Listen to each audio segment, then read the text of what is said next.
గౌరవనీయులైన శాసన పరిషత్తు చైర్మన్ గారు, గౌరవనీయులైన శాసనసభ స్పీకర్ గారు, గౌరవనీయులైన ముఖ్యమంత్రి గారు, గౌరవనీయులైన మంత్రిమండలి సభ్యులు, గౌరవనీయులైన శాసన పరిషత్ శాసనసభ సభ్యులను, శ్రమించే తత్వం గల శాంతి కాములకైన యావత్ తెలంగాణ ప్రజానీకాన్ని ఈ బడ్జెట్ సమావేశానికి నేను సాదరంగా ఆహ్వానిస్తున్నాను.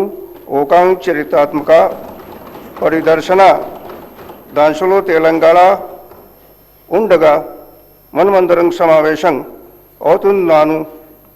ప్రభుత్వం కేవలం పరిపాలన మాత్రమే కాకుండా ఒక భవిష్యత్తును రూపొందిస్తున్నది. ఇందులో ప్రతి పౌరుడు పురోగతిలో భాగస్వామిగా ఉంటారు. స్వయం పాలన, గౌరవం, న్యాయబద్ధమైన అభివృద్ధి కోసం ప్రజల ఆకాంక్షల ద్వారా ఒక సుదీర్ఘమైన చరిత్రాత్మక పోరాట ఫలితమే తెలంగాణ రాష్ట్ర ఏర్పాటు.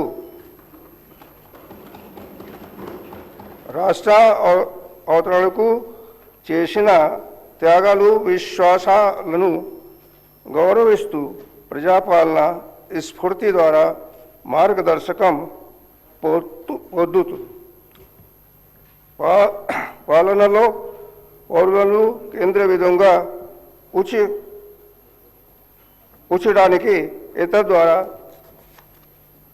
ప్రతి కుటుంబానికి, సమాజంలోని ప్రతి వర్గానికి అభివృద్ధి ప్రయోజనాలు అందేలా చూడడానికి నా ప్రభుత్వం కట్టుబడి ఉంది.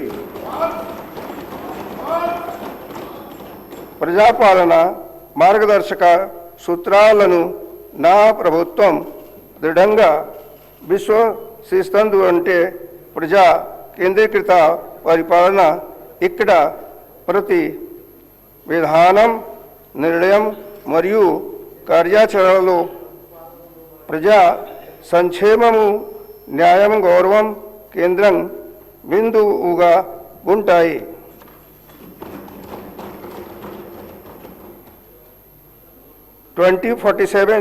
తెలంగాణ రైజింగ్ దిశగా మనము అడుగులు వేస్తున్నాం.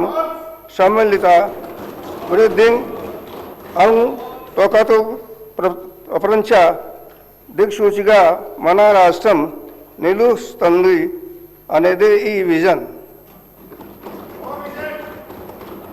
గత సంవత్సర కాలంలో సాహసోపేతమైన సంస్కరణలు, సంక్షేమ పథకాలు అందరికీ అందేలా మనం పటిష్టమైన పునాదులను వేశాం.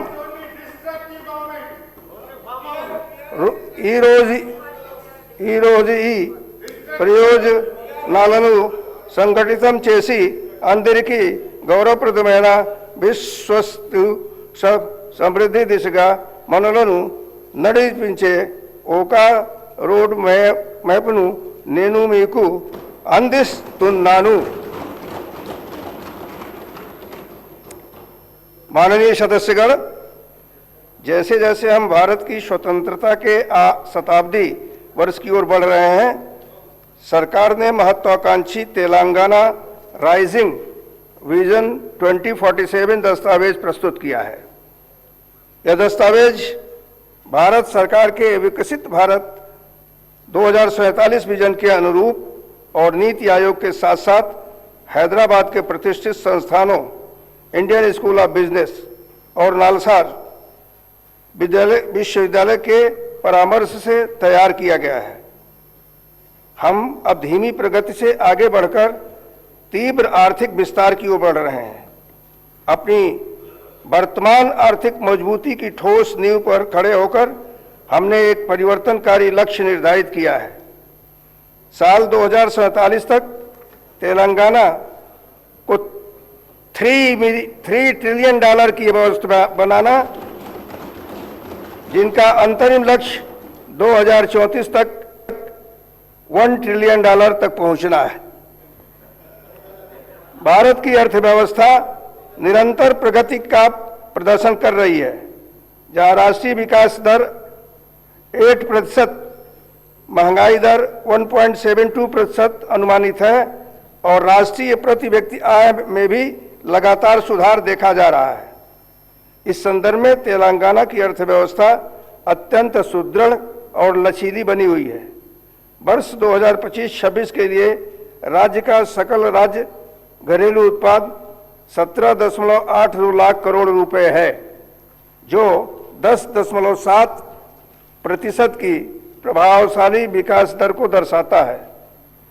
भारत की कुल जीडीपी में तेलंगाना का योगदान 4.99% है। हमारे राज्य की प्रति व्यक्ति आय 4,18,931 रुपये तक पहुंच गई है। साथ ही सरकार ने कीमतों में स्थिरता बनाए रखी है, जिसके परिणाम स्वरूप मुद्रास्फीति को 0.2% के न्यूनतम स्तर पर नियंत्रित किया गया है। पिछले 2 वर्षों के दौरान मेरी सरकार ने राज्य की अर्थव्यवस्था को सुदृढ़ करने के लिए कई केंद्रित और ठोस कदम उठाए हैं। बेहतर सिंचाई सहायता और किसान केंद्रित पहलों के माध्यम से कृषि उत्पादकता में उल्लेखनीय सुधार हुआ है। साथ ही निवेश प्रोत्साहन और ईज ऑफ डूइंग बिजनेस में सुधार के जरिए औद्योगिक विकास को निरंतर बढ़ावा दिया गया है। इसके साथ ही आईटी, व्यापार, पर्यटन और अन्य उभरते क्षेत्रों में वृद्धि के साथ सेवा क्षेत्र का भी विस्तार जारी है। विभिन्न क्षेत्रों में किए गए इन समन्वित प्रयासों ने राज्य की मजबूत और निरंतर आर्थिक प्रगति में महत्वपूर्ण योगदान दिया है। The government has adopted the Cure Pure Rare framework as a polycentric strategy to ensure balance and inclusive development across the state, moving beyond the